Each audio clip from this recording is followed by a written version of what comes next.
अब देखते हैं हमारा नेक्स्ट क्वेश्चन नंबर 4। ये हमें क्या कह रहा है कि हमें वापस से वही बताना है कि हमारे पेयर ऑफ इक्वेशंस कंसिस्टेंट है या इनकंसिस्टेंट है। तो हमने रेशोज की हेल्प से देख लिया कि अगर नो सॉल्यूशन है तो इनकंसिस्टेंट, अदरवाइज क्या है, कंसिस्टेंट। एक और चीज इसने बोली है क्वेश्चन ने कि अगर कंसिस्टेंट है ना तो हमें सॉल्यूशन ग्राफिकली भी रिप्रेजेंट करना है। तो पहले तो हम यही पता लगाते हैं कि कंसिस्टेंट है या नहीं है। तो वापस हम वैसे ही देखते हैं कि हमारी जो इक्वेशंस है उसमें a1 a2 b1 b2 की वैल्यूज। यहाँ पर फर्स्ट इक्वेशन में x का जो कोफिशिएंट कुछ नहीं है तो क्या होगा 1।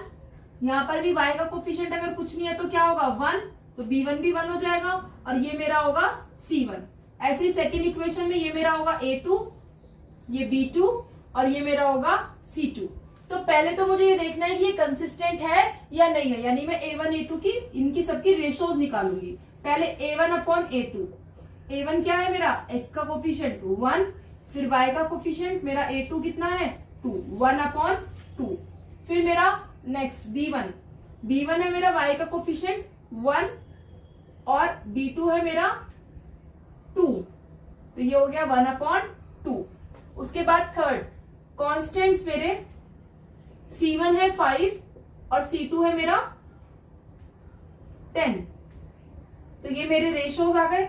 अब देखते हैं इसमें कौन इक्वल है और कौन नहीं है।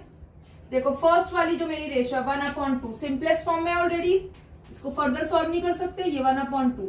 सेकेंड भी मेरी क्या है रेशो 1 अपॉन 2, लेकिन जो थर्ड रेशो अभी आगे सॉल्व हो सकती है 5 से कैंसिल हो रहा है, 5 1 जा 5, 5 2 जा 10, तो ये क्या हो गया मेरा 1 अपॉन 2। तो ये तीनों रेशोज देखो मेरी क्या आई है, इक्वल आई है। और जब तीनों रेशोज इक्वल है तो थर्ड वाला केस क्या होंगे, इन्फिनिटली मेनी सॉल्यूशन, और सॉल्यूशन है तो मतलब क्या है, कंसिस्टेंट है। तो यहां पर मेरी रेशोज इक्वल आ गई, therefore they are consistent. So here a1 upon a2 equals to b1 upon b2 equals to c1 upon c2। तीनों रेशोज इक्वल है, देयरफॉर दे आर कंसिस्टेंट। और क्वेश्चन ने हमें बोला था कि पता लगाओ कंसिस्टेंट है या नहीं है, और कंसिस्टेंट है तो सॉल्यूशन को ग्राफिकली भी ऑब्टेन करो। तो अब मैं एक एक करके दोनों इक्वेशंस को ग्राफ पर रिप्रेजेंट करने के लिए उनके क्या निकालूंगी, सॉल्यूशंस निकालूंगी। तो पहले मैं अपनी फर्स्ट इक्वेशन देख लेती हूँ जो ये वाली है। सो नाउ जो मेरी फर्स्ट इक्वेशन है वो है x plus y equals to 5। इसको मैं फर्स्ट इक्वेशन मान लेती हूँ। पहले इसके सॉल्यूशंस निकालूंगी, x और y की वैल्यूज, ये मैं एक टेबल बनाकर लिख लेती हूँ, x और y। अब जो भी इसकी वैल्यूज हम कैलकुलेट करेंगे वो हम यहाँ लिख लेंगे। और मैंने आपको बोला था कि कम से कम 2 या 3 सॉल्यूशंस हमें जरूर चाहिए ग्राफ पर रिप्रेजेंट करने के लिए।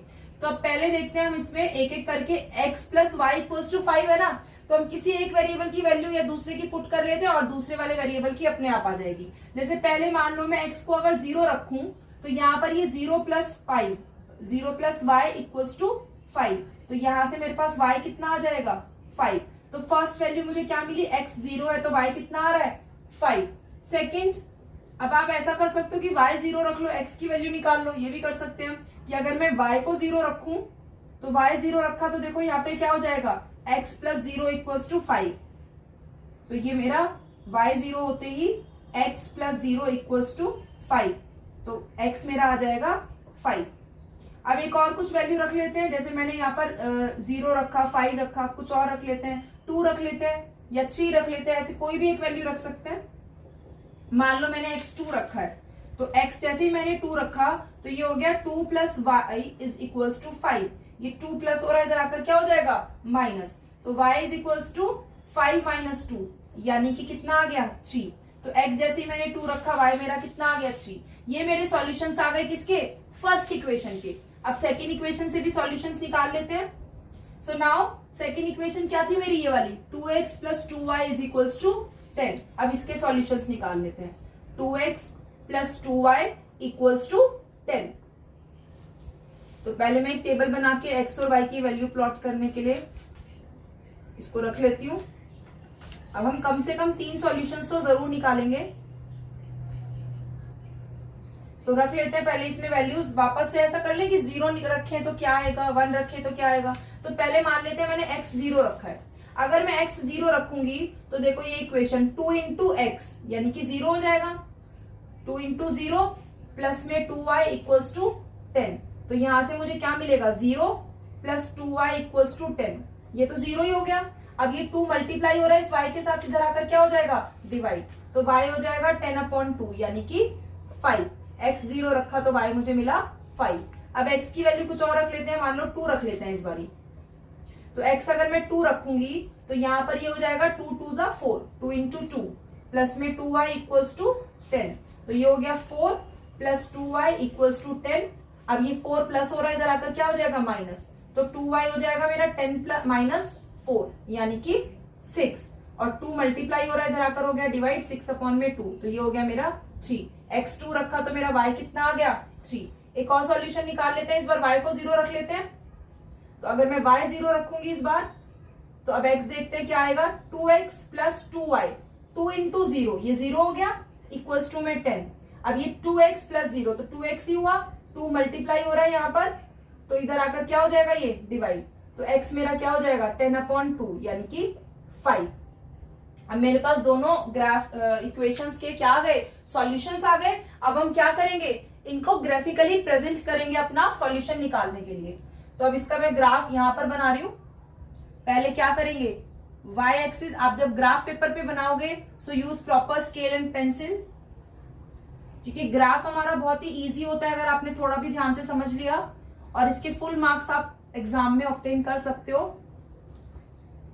तो ये मेरी y एक्सिस हो गई और ये मेरी x एक्सिस हो गई। अब ग्राफ पर क्या होते हैं, आपके एक यूनिट एक एक स्क्वायर बॉक्सेस बने होते हैं, तो आप बिल्कुल, क्योंकि ये नंबर लाइन है, तो आप एक एक बॉक्स को इक्वल गैप पर या 2 बॉक्स के इक्वल आप क्या करोगे, एकदम इक्वल गैप पर सबसे पहले हम क्या करते हैं, पॉइंट्स मार्क करते हैं।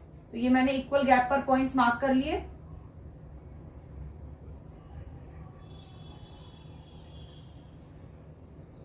अब ये मेरा सेंटर है 0। अगर मैं आगे जाऊंगी तो 1 2 3 4, अब मैं 1 2 3 4 क्यों ले रही हूँ, क्योंकि मेरे पास जो नंबर है वो कैसे है 2 5 3, तो अगर मैं 1 यूनिट का भी गैप लूं तो भी मैं सारे नंबर्स को प्लॉट कर सकती हूँ इसके ऊपर। और पीछे जाएंगे तो क्या होगा -1 -2 -3, ऐसे y एक्सिस पर ये ऊपर की तरफ 1 2 3 4 5 6 7, और नीचे जाएंगे तो -1 -2 इस तरीके से होंगे मेरे पास। अब हम प्लॉट करते हैं एक एक करके अपने पॉइंट्स को। पहले फर्स्ट इक्वेशन देखते हैं। फर्स्ट इक्वेशन में मेरे पास पहला पॉइंट क्या है, x 0 है और y क्या है 5, यानी x तो ये 0 इस पॉइंट पर ही रहेगा, ना आगे ना पीछे जा रहा है, और y क्या है 5, तो इसके ऊपर 5 हाइट तक। ये मेरा हो गया x 0 और y 5। सेकेंड पॉइंट है मेरा x 5 और y 0, यानी x एक्सिस पर मुझे देखना है 5 के उसमें डायरेक्शन में चलेंगे, और y एक्सिस पर मेरा क्या होगा 0, यानी ऊपर नहीं जा रहा, तो मतलब ये पॉइंट कहाँ है, यहीं पर ही है।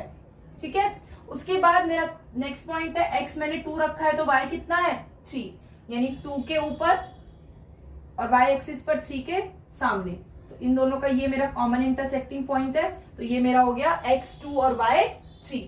अब मैं इन तीनों पॉइंट्स को मिला देती हूं, तो अब स्केल की हेल्प से प्रॉपरली इसको मिलाइएगा।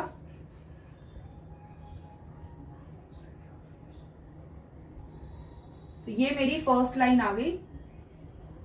कौन सी लाइन आई है, ये मेरी x plus y is equals to 5।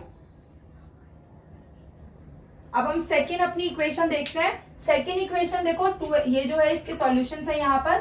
पहला सॉल्यूशन क्या है, x 0 है तो y क्या है 5, तो x मेरा 0 है यहाँ पर, और y क्या है 0 के ऊपर कहां तक जा रहा है 5 तक, ये तो सेम ही पॉइंट आ गया देखो।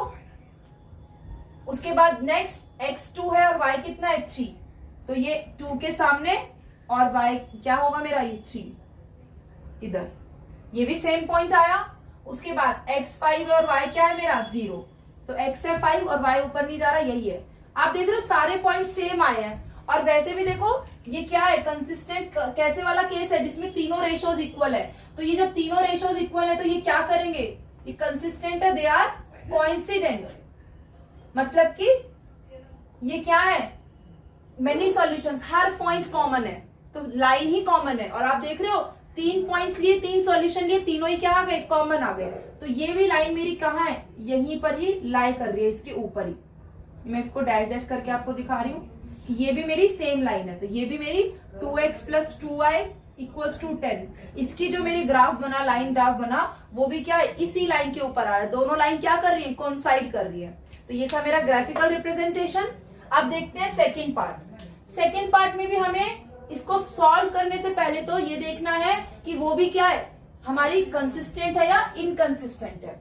तो अब देखते हैं इसमें पहले कंसिस्टेंट है या नहीं, उसके लिए रेशोज, एक्स का कोफिशिएंट कुछ नहीं है तो यहाँ पे क्या होगा 1, ये a1, ऐसे ये क्या होगा b1 और ये होगा c1। इधर ये एक्स का सेकेंड इक्वेशन में कोफिशिएंट a2, y का कोफिशिएंट b2 और ये कांस्टेंट मेरा c2। तो अब मैं रेशोज निकालती हूँ इसकी, a1 अपॉन a2। a1 देखो यहाँ एक्स का कोफिशिएंट कुछ नहीं है 1 है, और यहाँ पर a2 क्या है 3, 1 अपॉन 3। फिर b1 अपॉन b2। b1 का कोफिशिएंट देखो यहाँ पे क्या है -1, क्योंकि नंबर तो कुछ नहीं है, मतलब कोफिशिएंट क्या हो गया 1 हो गया, और साइन माइनस का है तो -1। और b2 क्या है देखो -3। उसके बाद c1 अपॉन c2 देख लेते हैं, नीचे लिख देती हूँ। c1 है मेरा 8 और c2 क्या है 16। अब मैं इनको सिंपलेस्ट फॉर्म में चेक करूंगी करके कि मेरे जो इक्वेशन रेशियोज है वो सेम आ रहे हैं, अलग आ रहे हैं, कैसे आ रहे हैं। पहले वाला देखो क्या है 1/3, दोनों सिंपलेस्ट फॉर्म में, आगे कुछ डिवाइड नहीं हो रहा तो यही रेशियो है। सेकेंड वाले में देखो 1/3, नंबर्स तो कैंसिल नहीं हो रहे लेकिन ये माइनस माइनस प्लस हो जाएगा, तो ये भी कितना आ गया मेरा 1/3। और थर्ड वाली रेशियो 8/16, ये देखो दोनों 8 से कैंसिल हो रहे हैं, 8 1 8, 8 2 16, तो ये रेशियो मेरी क्या आ गई 1/2। तो आप देखो इसमें मेरे पास कैसा केस आया, यहां पर मेरे पास फर्स्ट a1/a2 और b1/b2, ये तो दोनों 1/3 1/3 आ गई, लेकिन थर्ड वाली जो कांस्टेंट की रेशियोज है वो अलग आ गई। तो ये सेकंड वाला केस नहीं बन रहा है कि अगर x और y के कोफिशिएंट्स की रेशियो सेम आ जाए लेकिन कांस्टेंट्स की रेशियो अलग हो तो नो सॉल्यूशन होगा, कोई सॉल्यूशन नहीं है, मतलब ये क्या इनकंसिस्टेंट है। तो यहां पर क्या है मेरे पास, हेयर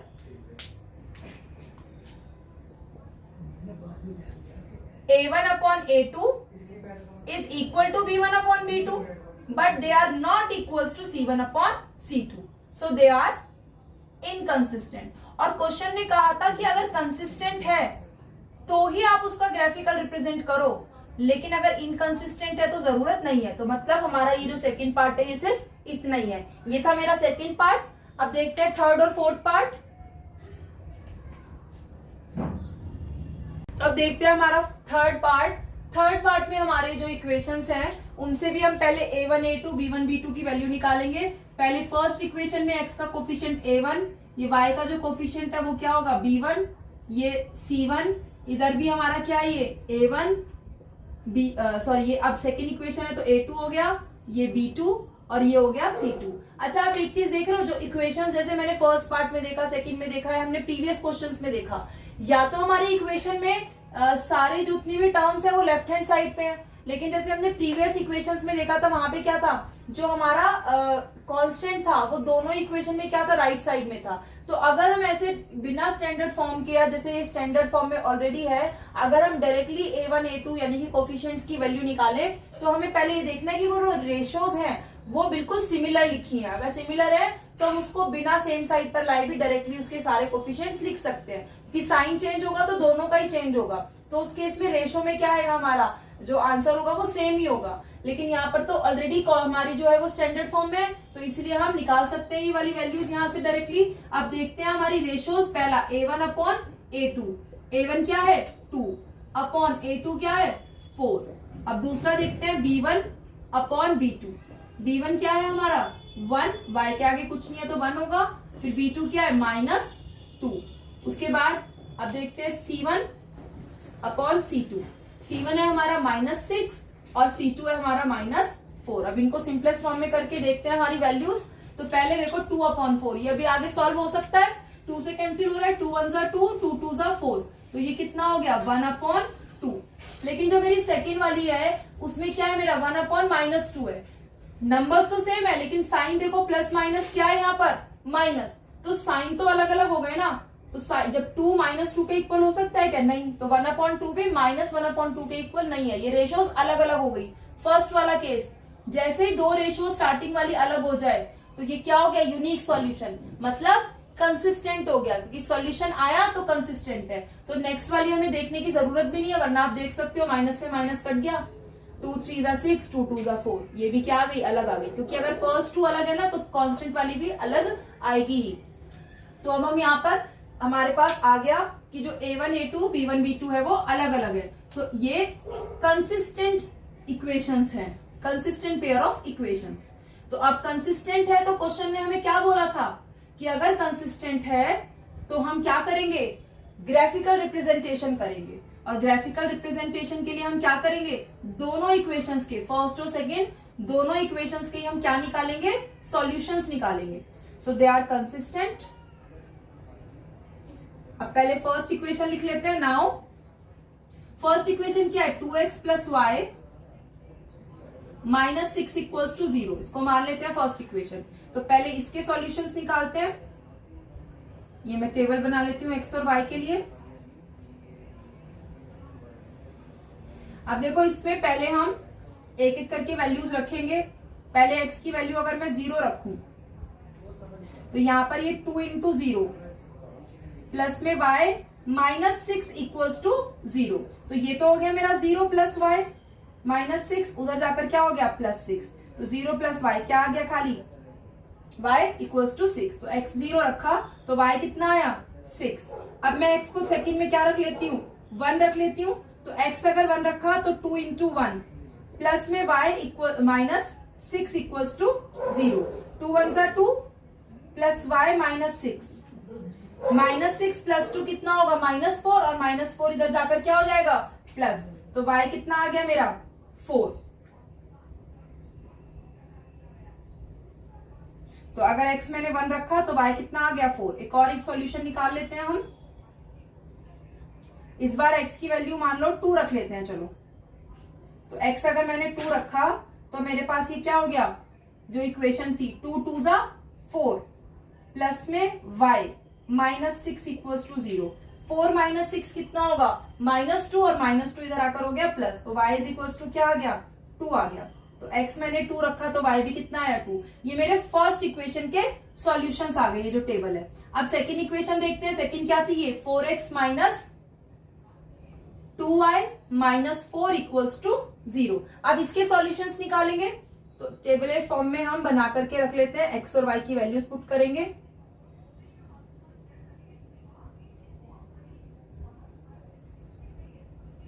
तो ये अब पहला फर्स्ट। अब इसमें भी ऐसे ही करते हैं, एक बार 0 1 2 ऐसे कोई भी वैल्यूज रखकर देख लेते हैं। पहले मान लो मैंने रखा x की वैल्यू को 0, तो x 0 रखा तो 4 0 जा 0, minus 2y minus 4 equals to 0। तो देखो ये 0 किसी में भी प्लस माइनस करो वही रहेगा। तो ये बचा मेरा माइनस 2y, और ये माइनस 4 इधर आकर क्या हो गया प्लस। अब ये माइनस का 2 इधर आकर क्या हो जाएगा डिवाइड। तो y is equals to 4 upon -2। ये कैंसिल हो रहा है, 2 अपॉन 1 यानी कि 2, लेकिन ऊपर प्लस था और नीचे क्या साइन है माइनस। तो माइनस का 2 आया। x 0 रखने पर मुझे y क्या मिला -2 मिला। अब दूसरी वैल्यू रखते हैं।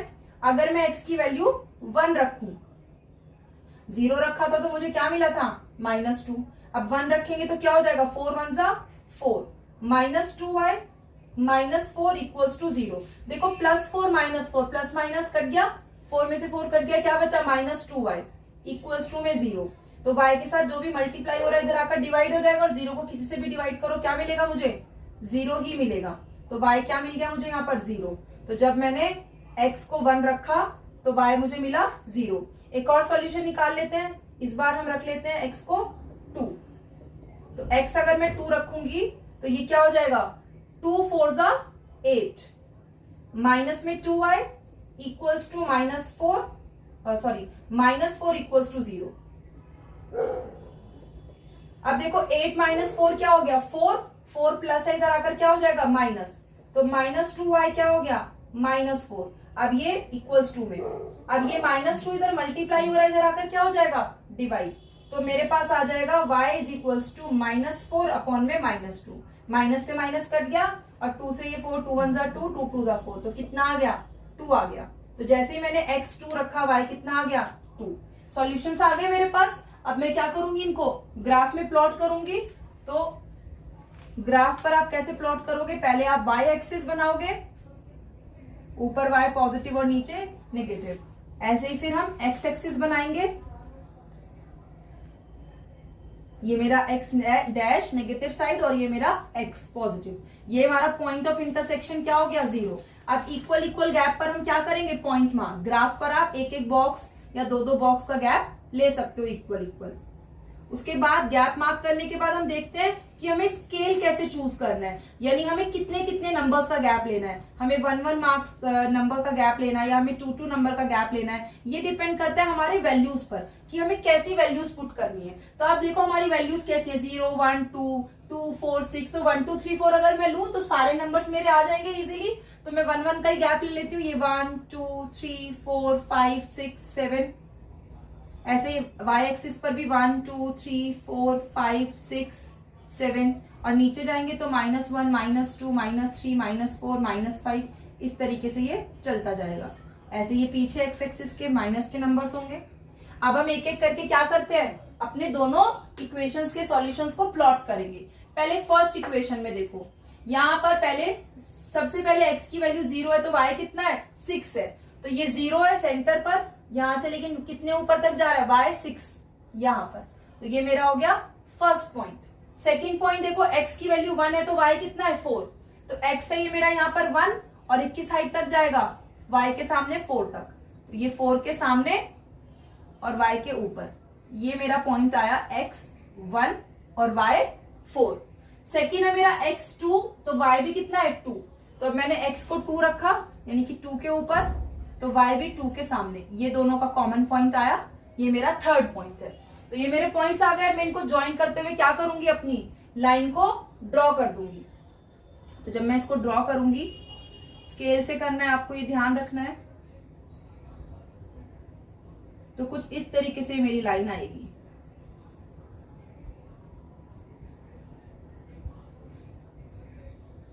इक्वेशन लिख देती हूं यहां पर 2x प्लस में y -6। अब सेकेंड जो मेरी लाइन है उसको ड्रॉ करते हैं।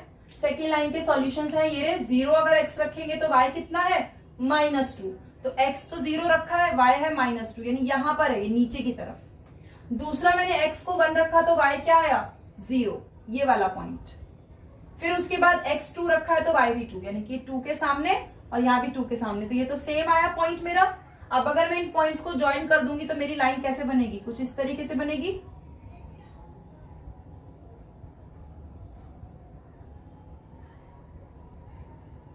तो आप देख रहे हो ये दोनों लाइन एक दूसरे को इस तरीके से क्रॉस करके जा रही है, इंटरसेक्ट कर रही है एक पॉइंट पर। और हमने क्या पढ़ा था कि ये कंसिस्टेंट है, सिर्फ फर्स्ट की जो दो रेशियोज है वो नॉट इक्वल है। तो ये मेरा पूरा फर्स्ट वाला केस यहाँ पर देखो दिख रहा है, सारी कंडीशन सेटिस्फाई कर रहा है, इंटरसेक्ट कर रही है, यूनिक सॉल्यूशन है और ये कंसिस्टेंट है। ये था मेरा थर्ड पार्ट। अब देखते हैं लास्ट फोर्थ पार्ट, उसको भी देख लेते हैं।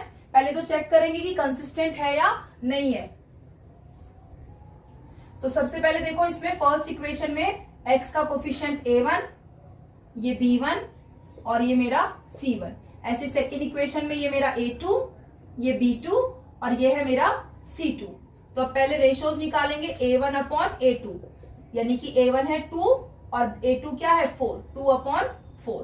फिर next b1 upon b2, b1 है मेरा क्या -2 और b2 क्या है -4। फिर थर्ड वाली रेशियो c1 अपॉन c2, इसको भी देखते हैं। c1 क्या है -2 और c2 क्या है -5। अब देखो इनको हम सिंपलेस्ट फॉर्म में करके देख लेते हैं कि हमारी जो रेशियोज है वो कैसी आ रही है, इक्वल है नॉट इक्वल है। फर्स्ट देखो 2 अपॉन 4, तो ये कुछ ना कुछ कैंसिल हो रहा है, 2 के टेबल से कट रहा है। 2 1 जा 2, 2 2 जा 4, कितना आ गया ये मेरा 1 अपॉन 2। सेकेंड वाली जो मेरी रेशियो है देखो यहाँ पर भी 2 और 4 ये दोनों कैंसिल हो रहे हैं, 2 1 जा 2, 2 2 जा 4, लेकिन ऊपर भी माइनस है नीचे भी माइनस है, तो माइनस माइनस क्या हो गए प्लस हो गए, ये भी कट गया। तो क्या बचा ये भी 1 अपॉन 2। फर्स्ट और सेकेंड रेशियो इक्वल आ गई। तो फर्स्ट वाला केस तो नहीं है, मतलब यूनिक सॉल्यूशन तो नहीं है। अब सेकेंड और थर्ड में से देखते हैं। अब थर्ड रेशियो में देखो 2 और 5 दोनों का कोई कॉमन फैक्टर नहीं है, नहीं डिवाइड कर सकते, लेकिन माइनस माइनस क्या हो गया प्लस, ये कट गया। तो क्या बचा ये 2 अपॉन 5। अब देखो कौन सा केस बन रहा है, ये शुरू की दो रेशियोज तो इक्वल हैं, लेकिन जो थर्ड वाली है वो इक्वल नहीं है। ये सेकंड वाला केस मतलब पैरेलल लाइंस है। तो क्या है यहाँ पर नो सॉल्यूशन, मतलब ये इनकंसिस्टेंट है। क्वेश्चन ने बोला था कि कंसिस्टेंट है या इनकंसिस्टेंट है ये बताओ, और अगर कंसिस्टेंट है तो ग्राफ बनाओ। जैसे थर्ड पार्ट में कंसिस्टेंट आया था तो हमने ग्राफ बनाया। यहां पर क्या आया, यहां पर मुझे a1/a2 इक्वल मिली b1/b2 के, लेकिन ये c1/c2 के इक्वल नहीं है, मतलब नो सॉल्यूशन। तो ये क्या है, इनकंसिस्टेंट, और इनकंसिस्टेंट है तो मुझे यहां पर इसका ग्राफ नहीं बनाना। सो दे आर इनकंसिस्टेंट। तो ये था मेरा क्वेश्चन नंबर 4। अब आगे की वीडियोस में हम देखेंगे हमारे आगे के क्वेश्चंस। Thank you.